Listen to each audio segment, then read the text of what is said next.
Bonjour tout le monde! Donc aujourd'hui, je fais un retour sur le petit sondage que j'avais fait sur Instagram. Donc je prends 2 petites minutes avant de commencer cette capsule-là. Si vous ne nous suivez pas sur Instagram, il y a énormément de contenu exclusif. Je partage beaucoup aussi ma vie du quotidien en tant qu'entrepreneur, des photos de notre équipe, des photos de mes chiens aussi, beaucoup d'idées pour la stimulation mentale, des jeux à faire avec votre chien, de l'entraînement. Donc, je vous conseille fortement de nous suivre. C'est vraiment une très belle ressource Instagram pour nous, où est-ce qu'on y met vraiment beaucoup de choses.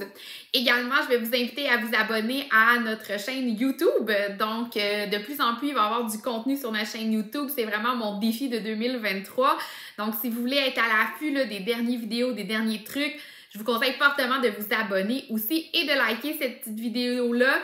Pour vous, c'est pas grand-chose, mais pour nous, ça vaut vraiment beaucoup. Donc, je vais commencer un petit peu. Je vais prendre mon téléphone parce que je vais vous lire un peu ce qui est ressorti au niveau des problèmes de comportement. Donc, dans ce petit sondage-là, je demandais aux gens ce qui les dérangeait le plus que leur chien faisait. Là. Vraiment, c'était quoi le plus gros problème qui, pour eux, là, était vraiment un irritant. Je vous lis ça rapidement, je vous fais un petit résumé et j'en discute avec vous. Donc, première chose, le chien devient fou à presque tous les chiens, sauf les petits. De la réactivité, je vous dirais que la réactivité, les jappements après les autres chiens, c'est à peu près 90% des réponses. Jappe après les gens quand ils arrivent chez moi, après la sonnette, après le moindre bruit. En fait, ils hurlent après les camions, les pick-up, les voitures, les choses qui peuvent être derrière ceux-ci, tire en laisse et un jappement. Donc, c'est beaucoup ce qui revenait. Donc, les jappements, le fait que le chien va être réactif à l'extérieur aussi. Donc, le moindre stimuli fait vraiment exploser le chien. Je vous dirais que c'est très représentatif des rencontres individuelles qu'on a depuis, je vous dirais, 1 ou 2 ans. Moi, ce que je vois personnellement dans ma pratique et sûrement que mes collègues, mes employés pourraient également vous le confirmer, on voit de plus en plus des chiens qui sont hyper sensibles. Ce que je veux dire par là, c'est que c'est des chiens qui vont se déclencher au moindre stimuli. Ces stimuli-là, ils sont vraiment très variés selon le chien, selon sa personnalité, selon son seuil de tolérance. Et c'est vraiment ce que j'ai goût de vous parler aujourd'hui. C'est que le seuil de tolérance de vos chiens est de plus en plus minime.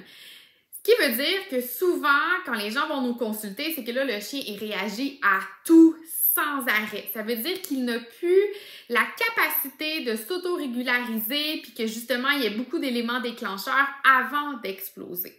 Et souvent, c'est ce qu'on a... La raison du pourquoi, si je peux m'exprimer ainsi, c'est qu'on a exposé, on a mis le chien beaucoup en immersion. Donc, on l'a mis dans cette situation-là à maintes reprises. Le chien n'a pas été capable de se gérer et là, l'irritant devient de plus en plus gros pour lui. L'élément déclencheur devient de plus en plus gros également. Cet élément déclencheur-là, le chien, par exemple, dans la rue, il voit très loin puis il est déjà en train de se déclencher. Donc là, le maître a souvent plus de solution, a plus d'issue. C'est extrêmement difficile de gérer ce type de situation-là et je vous comprends à 100%. Il y a beaucoup de choses à faire dans tous ces cas-là, bien évidemment. Si pour vous, présentement, c'est vraiment un trigger, vous dites « Aïe, je sais pas par quel bout prendre ça », je vous suggère fortement de nous contacter pour des rencontres individuelles pour qu'on puisse vraiment mettre un plan personnalisé en place pour votre chien, pour vraiment avoir des résultats concrets. Mais à la base, on va commencer avec quelque chose, donc on va s'assurer de travailler le seuil de tolérance de nos chiens. Ce qui veut dire qu'on va s'assurer que notre chien, quand il va être exposé aux stimuli, ben son petit cylindre de stress n'est pas déjà en train d'exploser. Je m'explique. Si votre chien a été stressé toute la journée, puis des fois, là, c'est juste des mini choses. Là. Les enfants qui courent beaucoup après lui, il a été peut-être dans la cage puis il n'aimait pas vraiment ça, il n'a pas assez mastiqué, il n'a pas fait de stimulation mentale, il s'est beaucoup ennuyé, il a passé sa journée à japper devant la fenêtre. Mais veut pas, son petit cylindre de stress, il est déjà très, très plein. Et là, quand vous sortez à l'extérieur, par exemple, pour prendre une petite marche, bien, son seuil de tolérance, là, il est pas là. Donc, ce qui fait que votre chien va exploser au premier stimuli ou peut-être au deuxième ou au troisième si vous êtes chanceux. Et là, par la suite, il explose. Là, son niveau de stress monte, son niveau de cortisol, d'adrénaline. Et là, on est dans une roue sans fin. Si à la maison, je suis capable de diminuer ce petit cylindre de stress-là, donc si je suis capable de donner des périodes de stimulation mentale à mon chien, de faire de l'entraînement avec lui, de diminuer le plus possible, on ne pourra jamais enlever tous les éléments stressants, c'est impossible. Mais est-ce que je suis capable de mettre un petit peu de la musique quand je pars? Donc, je vais enterrer les bruits de fond qui vont le faire japper toute la journée. Est-ce que je suis capable de fermer mes rideaux pour pas qu'il jappe toute la journée devant la fenêtre? Donc, il y a beaucoup de gestion de l'environnement qui peuvent être faits. Ce n'est pas que la solution. Par contre, ça fait partie de la solution. Est-ce que je suis capable de lui donner plusieurs périodes de mastication pour que justement il évacue son stress? Donc, il y a beaucoup de solutions à mettre en place. Et si ce seuil de stress-là est vraiment très, très bas, bien, je vais être capable d'aller le travailler avec les stimuli qui le fait déclencher, que ce soit la sonnette, les chiens à l'extérieur, les pick-up, peu importe, bien, à ce moment-là, je vais sortir gagnant parce que là, je vais être capable d'aller en désensibilisation graduelle. Donc, je vais être capable de sortir mon chien, d'être en mode entraînement, de l'exposer à 3-4 éléments déclencheurs, de mettre ça en renforcement positif, de changer son émotion par rapport à ça, de ne pas le faire déclencher et on retourne à la maison dans un endroit qui est sécuritaire.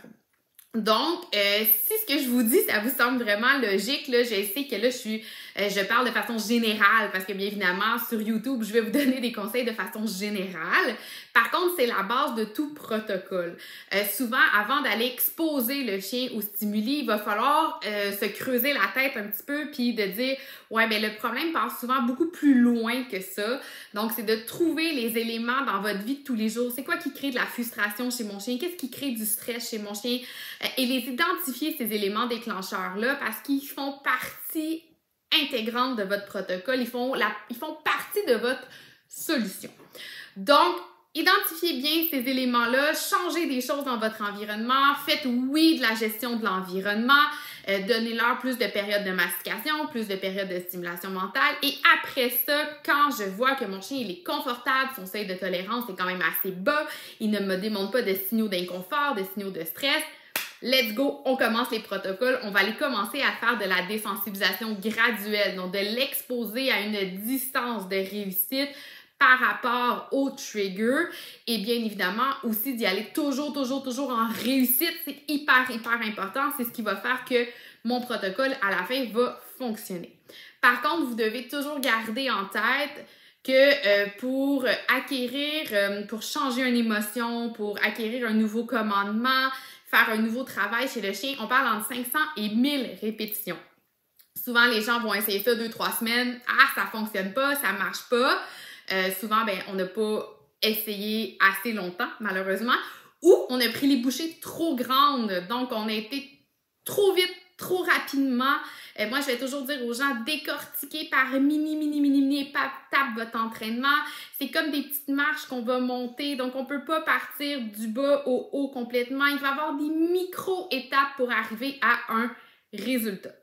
Donc, je vous souhaite bonne chance en entraînement. Je vous souhaite vraiment d'arriver à régler toutes ces problématiques-là le plus possible. Si vous avez besoin d'aide, vous avez besoin d'un service personnalisé, du coaching, des rencontres individuelles, bien, ça va nous faire extrêmement plaisir. On est là pour établir le plan avec vous. On est là pour vous aider à travailler.